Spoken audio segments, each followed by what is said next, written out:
நமஸ்காரம். உங்கள் அன்பிற்கும் அபிமானத்திற்கும் உரிய வித்யாபுத்திரன் விஆர் ராஜா குளத்தூர்ந்து பேசுகிறேன். ஸ்ரீமாத்திரை நமக. இதனுடைய 586வது வீடியோ.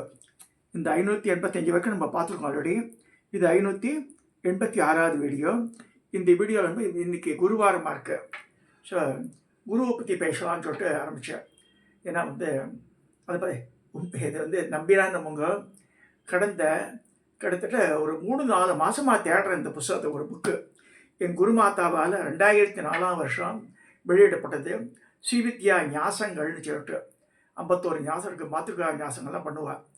ஸோ அந்த ஞாசங்களை பற்றி பாலானந்தநாதர், அதாவது என்னுடைய குரு பரமகுருவால்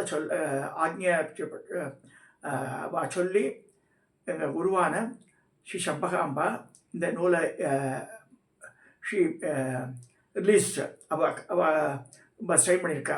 அதுக்கு சங்கர சுப்பிரமணியன்னு சொல்லிட்டு அந்த காமாட்சி மண்டலியில் கொரட்டூரில் இருக்க அவள் பண்ணியிருக்கா. மண்டலிக்கார நிறைய பேர் இதில் இன்வால்வ் ஆகியிருக்கா. ஸோ இந்த புக்கு பண்ணும்போது அப்போ வந்து சொர்ண பீடாவரண ஜெயந்தின்னு சொல்லி ஜெயந்தருக்கு வந்தது 2004, 2005. அந்த பீரியடில் திஸ் புக் காட் ரிலீஸ்டு. இப்போ அவைலபிளாக இருக்கா தெரியாது எனக்கு. என்கிட்ட இந்த காப்பியை அம்பாள் எப்படி என்னுடைய புக் ஷெல்ஃப் தான். அதில் ஒரு 200-300 புக்கு இருக்குது. இதை கண்டே பிடிக்க முடியலனால இப்போ உருவ வேண்டிட்டு கண்ணில் காமெடி அம்மா அவங்க பேசணும் போது டக்குன்னு இப்போ தெரிஞ்சது எனக்கு. So I pick the book. பிச்செல்லாம் ரீஅரேஞ்ச்மெண்ட் பண்ணிருக்கு புக் அலமாரியை. இந்த 3 அலமாரி இருக்குது என்கிட்ட. ஸோ இது கண்ணாடி அலமாரியில் இருக்கிற புக்கை இந்த புக்கு அதில் மாட்டின்றது. எந்த அலமாரியில் வச்சேன்னு கூட ஞாபகம் இல்லை எனக்கு. இந்த புக்கு வந்து very beautifully is been written. இது வந்து பெரிய கைடு மாதிரி என்சைக்ளோபீடியாட்டம் 200 பக்கங்கள் இருக்குது. இதில் 200 பக்கங்கள். இதில் மகாபிரிவாருடைய படம் இருக்குது. முதல் படமே கலர் படம் போட்டிருக்கா. மகாபிரிவா தன்னுடைய சின்ன வயசில் எடுத்த படம் அது. எங்கள் காலத்தில் பிளாக் அண்ட் ஒயிட்லேயே இருந்து. நான் சொல்கிறது ஒரு 70-80, எனக்கு 74 வயசு. நான் 5 வயசு இருக்கும்போதே பார்த்துருக்கேன். எங்கள் காலத்தில் இந்த படம் இருந்தது. பிளாக் அண்ட் ஒயிட்டில் இருக்கும் அது. அடுத்ததாக இன்னொரு படம். அந்த படம் வந்து இது கலர் படம். இந்த 3 பேர் இருக்கா இல்லையா, இந்த படம் இந்த புக்கில் கொடுத்துருந்தா. அதை சந்திரசேகரேந்திர சரஸ்வதி, ஜெயேந்திர சரஸ்வதி, சங்கர விஜயேந்திர சரஸ்வதி 3 பேர் இருக்காங்க. இது என்னென்னா குருவாரத்தில் just I want recall one thing. நம்ம ஜீவித காலத்தில் நம்ம 4வது குருமாரை பார்க்குறோம் காஞ்சி படத்தில். அது ஒரு பெரிய கொடுப்பு நமக்கு. ஸோ இந்த என்னுடைய குருமாத்தை இந்த புக்கு எப்படி எழுதியிருக்கான்னு சொல்லிட்டு நான் just I read some pages. 27/9/2004 புரட்டாசி மாதம் பௌர்ணமி அன்னைக்கு இது பண்ணியிருக்காது. ஸோ இதில் வந்து பாருங்கள்.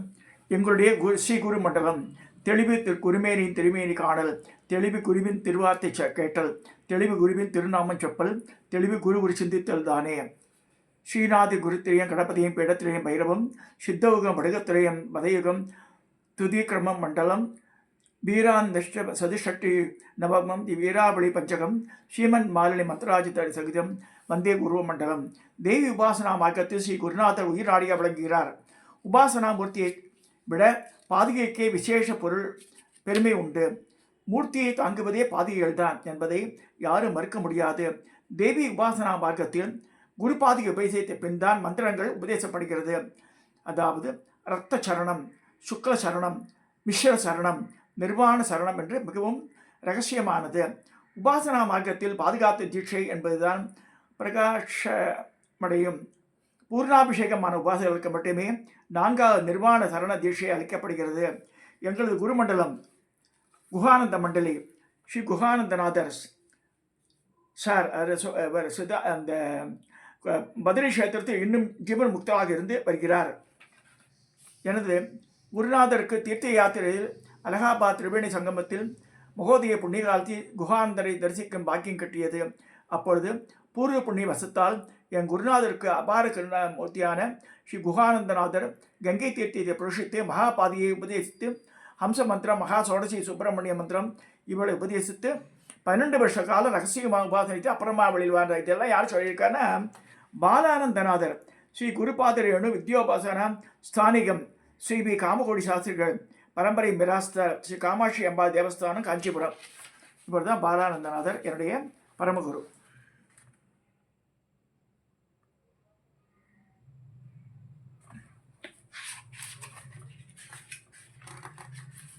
ஸோ இது என்னோட குரு என்ன சொல்கிறாங்க, எனது குரு ஸ்ரீவித்யோபாசனா ஸ்தானிகர் மிராஸ் ஸ்ரீ வி காமகோடி சாஸ்திரிகள் 1 வருடம் முன்பு தான் எனக்கு அறிமுகம், அதாவது 2003 அறிமுகம். அதுவும் என் போன்ற சிஷ்யை தேடி வந்து தீட்சை கொடுத்து தாயாகவும் தந்தையாகவும் குருவாகவும் பிரத்யட்ச காமாட்சியாகவும் இருந்து என்னை பரிமளிக்க செய்திருக்கிறார் என்பது நிதர்சனமான உண்மை. இந்த 1 வருட அனுபவத்தில் நான் அவர்களின் குடும்பத்தில் ஒருவளாகி விட்டது ஒன்றே என்மேல் அவருக்குள்ள அபிமானத்தின் உதாரணமாகும். அவர்கள் கிரந்த வியாக்கியானங்களும் பூஜை விதியின் பாவங்களும் தத்துவமும் ஞாசாதி பிரகரணங்களின் விளக்கங்களும் தந்தை ஸ்தானத்தையும் பிரதமே எனது நாட்களின் பெரும்பான்மை என்பதை உடைத்து அதிகாரமாக உரிமையாக எனக்கு உணவளிப்பதில் தாயாகவும் தீட்சை கொடுத்த சமயத்திலிருந்து என்னிடம் உள்ள நல்லவைகளை மெருகூட்டி என்னை இந்த 4 சிவர்களிலிருந்து வெளிக்கொண்டு வந்து என்றும் குருவாகவும் இருக்கிறார்கள். இது அத்தனையும் சேர்ந்து எனக்கு காமாட்சியாக என்னுடன் இருந்து என்னை வழிநடத்தும் அவர்களை பற்றி எழுதுவதில் பெருமை அடைகிறேன்னு சொல்லி குருமாதா சொல்கிறார். இந்த வாய்ப்பினை ஏற்படுத்தி காமகோடி காமாட்சியை அனுதினமும் பிரார்த்தித்து அவருக்கு எல்லா நன்மைகளை அளிக்க பிரார்த்திக்கிறேன். இப்படி குருபாத தோழி ஸ்ரீமதி லட்சுமி சந்திரமௌலி சம்பகாம்பா அப்படின்னு போட்டிருக்கு. ஸோ முக்கியமானது மட்டும் சொல்கிறதில்ல, குருவே துணை. அது என்ன குருவே துணை? மற்றதெல்லாம் துணை இல்லையா? துணையாக இல்லாத போது கூட குரு துணையாக இருப்பது தான் குருவே துணை என்று வார்த்தையை சொல்லும்போது அதில் நட்பு, பாசம், பிரியம், அன்பு எல்லாம் வெளியிடுகிறது. அந்த மாதிரி தான் என் போன்ற சிறியவனுக்கு கிடைத்த இந்த குரு திருமதி லட்சுமி சந்திரமௌலியை பற்றி இவர் எழுதியிருக்கார். யார்? சங்கர சுப்பிரமணியன்றவர், சங்கு மாமான்னு சொல்லுவார். அவர் எழுதியிருக்கார். எனது இந்த குரு அப்படி தலைவன் என்பவன் முன் சென்று மற்றவர்களை இழுப்பவனாகவும் இருக்கக்கூடாது, பின்னால் இருந்து தள்ளவும் கூடாது, பக்கமாக சென்று அணைத்து செல்லும் முன்னேறி தொடர்புகளையும் முன்னேற செய்பவன் தான் தலைவன் என்று கூறுவார்கள். எனது இந்த குரு அப்படி என்று சொன்னால் மிகையாகாது. இந்த அணைப்பு ஆன்மீகமாகட்டும், ஆடம்பரம் மற்றும் மருத்துவ குறிப்பாகட்டும், அறிவு பரிமாற்றல் ஆகட்டும், அழகு குறிப்பாகட்டும், இல்லை அரிசுவை உணவாகட்டும், எல்லாவற்றிலும் உடன் அணைத்து சென்று ஆனந்த சாகரத்தில் மூழ்கடித்து விடுவார்கள் என்பதையே மிகையே ஆகாது. இது நமக்கு வரும் ஒவ்வொருக்கும் அனுபவமாகும் சொல்கிறார். அது உண்மை. பார்த்து பார்த்து பார்த்து செய்வோம். திடீர் ராஜா ஆஃபீஸில் வந்திருக்கான், மணி 4 மணி ஆறுது. மாமி அடை வாத்திரம் வந்திருக்கோம், அடமா இருக்கணும், அடை வாங்கிட்டு வாங்கணும். அடை வாத்திரம் வந்தால் அதுக்கு வெண்ணெயை போட்டு இது அப்போ என்ன வெள்ளத்தை தட்டி போட்டு கொடுப்போம் கையில். ஒரு குரு சிஷ்யனுக்கு பசிக்குமே 4 மணிக்குண்டு மத்தியான வேலையில் போனால் மோர் சம்பு கூட சொல்லிவிட்டு புளிப்பு இல்லாத மோர் நல்லா தானே கடைஞ்சி ஃப்ரிட்ஜில் எடுத்து கொடுத்து மோர் 2 டம்ளர் கையில் கொடுத்து குடிடுவோம். அதே மாதிரி 4 மணி போனால் காஃபி வேண்டாம்னு சொன்னால் கூட ஜூஸ் கொடுப்போம். ஜூஸ் பண்ணி வச்சுருப்பான் நிறைய ஃப்ரிட்ஜில், கிரேப் ஜூஸ் எல்லாம் அதெல்லாம் கொடுப்பாள். தாயார்னா அந்த மாதிரி பண்ணியிருந்தா. அவள் என்ன பண்ணியிருக்கான்னா, இந்த சொர்ணாகர்ஷ வைபவத்தில் இதில் ஜெயேந்திரனுடைய இதில் 2004 2005 சொர்ண காமாட்சி அம்பாளுக்கு இது பாருங்க, அந்த தங்கத்தினால் செய்யப்பட்ட பல்லக்கு கிஃப்டாக வாங்கி கொடுத்தா. அப்பயே 5 லட்சம் ரூபா ஆச்சு. 2004 இட் காஸ்ட் 4 lakhs. இப்போ இதில் இருக்கா குருமாதா இருக்கா, சங்கர சுப்பிரமணியம் இருக்கார், ஜெயேந்திரன் இருக்கார், இது மாமா சந்திரமௌலி இந்த பஞ்ச கலர் வேஷ்டி கட்டியிருக்கார். இது பாலானந்தநாதர். இது உன்னோட சிஷ்ய பையன். இது குருமாதா. இந்த படத்தை காமிக்கணும்னு கடந்த 6 மாதம் நான் முயற்சி பண்ணுறேன். அந்த புக்கு எனக்கு கண்ணிலே காமிக்க மாட்டேன்ற. பட் இன்றைக்கி கிடைச்சது. இந்த ஞாசங்களை பற்றி போட்டிருக்காண்டு. எதுக்கு சொல்ல வரேன்னா, அந்த காலங்கள் இந்த தங்க பல்லக்கு பெரிய ஃபோட்டோ. அது இந்த பல்லக்கை 2004 நித்யோத்சவம் சொல்லிட்டு உதயாசமர பூஜை, அதுக்காக கிட்டத்தட்ட 5 லட்ச ரூபா டெபாசிட் பண்ணியிருக்கேன் காமாட்சி அம்மன் கோவிலில். காத்தால் ஆரம்பித்து ராத்திரி வரைக்கும் பள்ளியறை பூஜை வரைக்கும் முடிச்சுட்டு தான் வந்து கிளம்புவா அன்றைக்கி. இது வந்து எப்போ நடக்குன்னா, அம்பாள் வந்து ஆவிர்பான தினம் வந்து ஐப்பசி பூரம், புரட்டாசி பூரம் அவளுக்கு பூர்ணாபிஷேகம் நடந்தது. புரட்டாசி பூரத்து அன்றைக்கி நடக்கும் அது.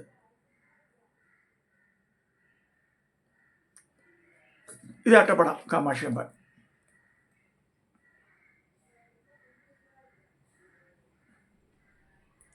இந்த குருவாரத்தில் குருவை பற்றி பேசணும்னு ஆசைப்பட்ட அதுக்கு நம்ம வந்து கொஞ்சம் கஷ்டப்பட்டாதான் கிடைக்கிறது.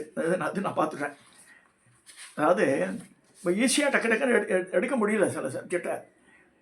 இவ்வளோ ட்ரை பண்ணேன். மாதக்கணக்கில் எங்கள் வீடு தான், என்னுடைய வராண்டா தான் அது. அலமாரிலாம் இங்கே இது ஒரு அலமாரி இருக்குது பாருங்கள். இந்த புக் ஷெல்ஃப் இருக்குது, அப்புறம் இந்த புக் ஷெல்ஃப் இருக்குது. இந்த புக் ஷெல்ஃபில் தான் மாட்டிட்டு இப்போ திறந்து எடுத்து அதை இதெல்லாம் எதுக்கு சொல்கிறேன்னா, இந்த காலங்கள் கனியும் போது தான் கிடைக்கிறது. நம்ம வீடு தான், நம்ம மெட்டீரியல் தான். ஆனால் அம்பாள் கண்ணில் காமிக்க மாட்டேன்றா, திரஸ்கரணி மறைச்சிடுறா. உனக்கு எப்படா வேணுன்றா. இந்த ஞாசங்கள் இப்போ கட்டாயம் வேணும் எனக்கு. இந்த 4ஆம் தேதி இன்றைக்கி பூர்ணாபிஷேகம் ஆகும்போது அவர் கேட்டார், பிரவீன் சந்திரமொழின்ற பண்ணுறவர் கூடி கேட்டார், மாமா உங்களுக்கு மாத்திருக்காய ஆசனம் தெரியுமா? இப்போ எனக்கு தெரியல, நான் பண்ணதில்லை அதெல்லாம். இல்லை அதெல்லாம் பண்ண ஆரம்பிக்கணும்ன்ட்டார் அவர். ஸோ கரெக்டாக அந்த நேரத்தில் இந்த புத்தகம் கிடச்சிது. அதுக்கு சொல்ல வரேன். எதுக்கு சொல்கிறேன்னா, குருன்றவா நம்ம நினச்சிட்ருக்கோம் அவள் போய் சேர்ந்துட்டோம், அப்படிலாம் கிடையாது. குருமண்டலம் இருக்குது. இப்போ இந்த ஒவ்வொரு வைகுண்டம் சொல்கிறான், கைலாசம் சொல்கிறான், பிரம்மலம் சத்தியலோகம் சொல்கிற மாதிரி குருமார்கள்லாம் வசிக்கக்கூடிய மண்டலம் குருமண்டலம். இந்த குருமண்டலத்துலேருந்து அவள் வழி நடத்துகிறா நம்மளை. ஸோ எந்த நேரத்தில் உனக்கு வேண்டாது அப்போ நான் தரேன்றா. கரெக்டாக இந்த பீரியடில் she has gifted me that book. 2004 கொடுத்த புக்கு 21 வருஷம் கழிச்சு எனக்கு படித்து பார்க்குறேன் நான். இது வந்து தமாஷாவும் தோணும் கேட்குற வாழ்க்கை. பட் சீரியஸாக எடுத்து பார்த்தா புரியும் அதனுடைய இது. அவள் வந்து ஒவ்வொரு இதுவும் பார்த்து சூரிய நமஸ்காரம்னா சூரியன் நங்கநல்லூர்லேருந்து வயசானவள்லாம் வருவா அந்த காலத்தில். அவள் வீடு ஃபஸ்ட் ஃப்ளோரில். செகண்ட் ஃப்ளோர் போனால் மொட்டை மாடியில் வந்து உட்காந்துட்டுப்பா, தண்ணியை செம்பு வச்சுட்டுருப்பா, எல்லாருக்கும் புரோஷிப்பா, அவள் ஜபம் பண்ணிட்டுருப்பா, ஆதித்ய படிக்க சொல்லி எல்லோரும் சூரிய நமஸ்காரம் பண்ண சொல்லுவாள். பண்ணி முடிச்சு சொட வெண்பொங்கல் தருவோம். அந்த இது முடித்தோடனே வெண்பொங்கல், காஃபி, இது இல்லைனா மோர் யாருக்கு வேணுமோ அது நடக்கும். எவ்ரி சண்டேயில் அந்த சூரிய நமஸ்காரம் எப்படி, சூரிய பூஜை எப்படி பண்ணுறதுன்னு சொல்லி கொடுத்தா. கிட்டத்தட்ட ஒரு few months it was run. அது மாதிரி அம்மா ஒரு இதுக்கு மட்டும் நான் போனேன். ஏண்டா வரமாட்டேன், பக்கத்தில் தானே இருக்கேன், நீ வரக்கூடாது. அவங்க 1008 வேலையை வச்சுட்டுருக்கேன், என்னால் வர முடியலம்மா. ஏன்னா அதுக்குன்னு அலோகேட் பண்ண முடியாது. அவனோட இப்போ தான் அந்த ரிட்டையர்மெண்ட் ஆன பிறகு தான் வந்து எக்ஸசைஸ். அப்போ வந்து காலையில் 4 மணிக்கு எழுந்திருப்பேன். 4 மணிக்கு எழுந்தாலே சதுராவர்த்தி தர்ப்பணம் இருக்குது. அது 3:30 மணிக்கெல்லாம் எழுந்துக்கிறோம். 3:30 மணிக்கு எழுந்து 444 தடவை பண்ணணும். விநாயகருக்கு தர்ப்பணம் பண்ணணும். அது ஒரு தனியாக குடம் வச்சுட்டுருக்கணும். அது ஏலக்காய், கிராம்பு அதெல்லாம் தட்டி போட்டுருக்கணும், பச்சைக்கரு போட்டுருக்கணும். விநாயகர் வச்சுட்டு 444 டைம்ஸ் அது ஒவ்வொரு பீஜாட்சரமாக எடுத்து பண்ணணும் தர்ப்பணம். இதை பண்ணி முடிச்ச உடனே அதுக்கப்புறம் கீழே போய் பிள்ளையாருக்கெல்லாம் பூஜை பண்ணிவிட்டு மாடியில் வந்து அபிஷேகம் பண்ணி பஞ்சாயத்து பூஜைலாம் முடிச்சுட்டு லலிதாசனம் நாம் சொல்லிவிட்டு டிஃபனை பண்ணி பசங்களுக்கெல்லாம் ஸ்கூலுக்கு அனுப்பிச்சிட்டு அப்புறம் நானும் ஏதோ அவசரம் போட்டுட்டு ஸ்கூல் எடுத்து ஆஃபீஸ் போய் சேர்ந்துருவேன். கரெக்டாக ஒரு 8:30 மணிக்கு போயிடுவேன். இந்த 4 மணிக்கு எழுந்து 3:30 மணிக்கு எழுந்த இது வந்து அப்படியே தள்ளாடும் உடம்பு. பாஸ் வந்து முதுகில் தட்டுவார், ராஜா ஸ்ரீசக்கர பூஜையெல்லாம் நல்லபடியாக நடந்துதாப்பா, இப்போ ஆஃபீஸ் வேலையை பார்க்கலாமான்னு கஷ்டமாக இருக்கும் நமக்கு. சரி இதுக்கு சொல்ல அப்புறமா சொல்லிட்டேன் மாட்டேன், 6 மாதம் பண்ணிட்டேன் நான், இது மேலே இதெல்லாம் பண்ண முடியாதனால எப்படி தான் 5 மணிக்கு எழுந்தாலும். அதாவது we have to allocate some time. எல்லாத்தையும் அதுக்கு தான் திருப்பி வேண்டிக்கிறது. எல்லார்ட்டையும் நிறைய சேர்த்து வச்சுட்டா பண்ண முடியாது. ஒரு லிமிட்டடான பூஜை நித்தியபடி சஹஸ்ரநாம பாராயணம். ஆஃபீஸ் போகும்போது நான் வந்து 9 தடவை சொல்லியிருந்தேன். நம்ப மாட்டாளோ லலிதா சஹஸ்ரநாமத்தை 9 times I was reciting per day. காலையில் ஒரு 4 தடவை ஆகிடும், சாயந்தரம் 5 தடவை, ராத்திரி 10 மணி ஆகும் முடியறதுக்குள்ள. ஸோ இந்த recitation of Lalitha Sahasranamam per day 9 times சொல்லியிருந்தேன். அப்புறம் 5 டைம்ஸ் ஆச்சு. இப்போ ஜபங்கள்லாம் கூடியதுனால அது பண்ண முடியல அவ்வளோவா. 1 or 2 டைம்ஸாக பண்ண முடியுது நித்தியப்படி என்னால். இதெல்லாம் எதுக்கு சொல்ல வரேன்னா, லிமிட்டடான ஜபம் பண்ணுங்க. ஜபங்களை வந்து கவுண்டிங் வச்சுக்கலாம், ஜப மாலை வச்சுக்கலாம். ஏறுமுகமாக வச்சுக்கணும், அதை இறங்கு முகமாக பண்ணக்கூடாது. மாலையை ஏறுமுகமாக உருட்டணும். உதாரணமாக ஜஸ்ட் ஐ ஷோ யூ. இது பேர் மேருன்னு பேர்.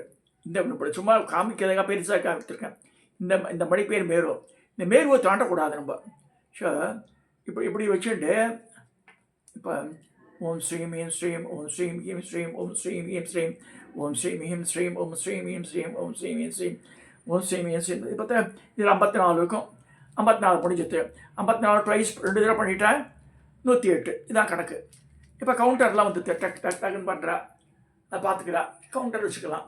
கவுண்டர் வந்து ஈஸி என்னென்னா, இது வெளியிலலாம் போகிறேன் ஒரு பையில் போட்டுப்பா, பையை தொங்கிட்டு இருக்கும். இது என்னடா பண்ணிட்டு இருக்காளான்னு கேலி பண்ணுவா. ஸோ அதனால் கவுண்டர் இருந்தால் ஈஸியாக பேண்ட் பேக்கெட்டில் கூட வச்சுட்டு பண்ணிவிட்டு அப்புறம் எடுத்து பார்த்துக்கலாம் அப்போ ஹவு மச் ஹேடான்னு சொல்லிட்டு. ஸோ அது கவுண்டிங்காக அது. ஸோ இதெல்லாம் ஞாபகம் வச்சுக்கோங்க. குருன்றது முக்கியமான இது. குரு தெய்வம் லலிதா பரமேஸ்வரி, லலிதா மாத்மி ராஜராஜேஸ்வரி, அவ லலிதா சஹஸ்ரநாமம், ஸ்ரீசக்கரம், யந்திரம் மந்திரம் எழுத்து. தேவதை வந்து லலிதா. குருவும் அதுக்கு ஈக்குவலண்ட் தான். அந்த ஈக்குவலண்ட்டாக பார்க்கணும் நம்ம குருவை பார்க்கும்போது. இவா மனுஷ ரூபம் தானே நினச்சக்கூடாது நம்ம. அது மாதிரி நினைக்கவே கூடாது. அது மாதிரி தயவு செய்து யாரோ யூடியூப்பில் பேசுகிறான்னு சொல்லிட்டு சங்கராச்சாரியாரெல்லாம் பற்றி தயவுசெய்து கமெண்ட்ஸ் எல்லாம் அடிக்காதுங்க. பாவத்தில் போய் சேர்த்துரும் அது. ஏன்னா பல தியாகங்களை பண்ணிட்டு வந்திருக்கா அவள்லாம். சரி, நான் முன்னாடியே சொல்லியிருக்கேன் அதை பற்றி. ஆகையினால யாரும் எதுவும் தூஷணையாக யாரும் பண்ணவே வேண்டாம். எந்த மடமாக இருந்தாலும் சரி, யாராக இருந்தாலும் சரி, நம்ம வந்து வி ஷுட் ரெஸ்பெக்ட் தம். அவள் வந்து தே ஆர் சேக்ரிஃபைஸ் இந்த லைஃப். அவள் பண்ணுற ஜபங்கள் எல்லாம் வந்து நமக்காக தான் பண்ணுறாவ, லோகக்ஷேமத்துக்காக தான் பண்ணுறாவ. அதை நினைவில் வச்சுக்கோங்க. இதை சொல்லி இந்த குருவாரத்தில் இந்த பதிவை இந்த என் குருமாதா வந்து எப்படி காமாட்சி அம்மனுக்கு தங்கப்பல்லாக்கு கொடுத்தான்னு சொல்லி இந்த ஞாசம் புக்கு வெளியிட்டதை சொல்லி இதை நான் நிறைவு செய்கிறேன். தயவுசெய்து சப்ஸ்கிரைப் பண்ணுங்க, ஷேர் பண்ணுங்க, லைக் பண்ணுங்க.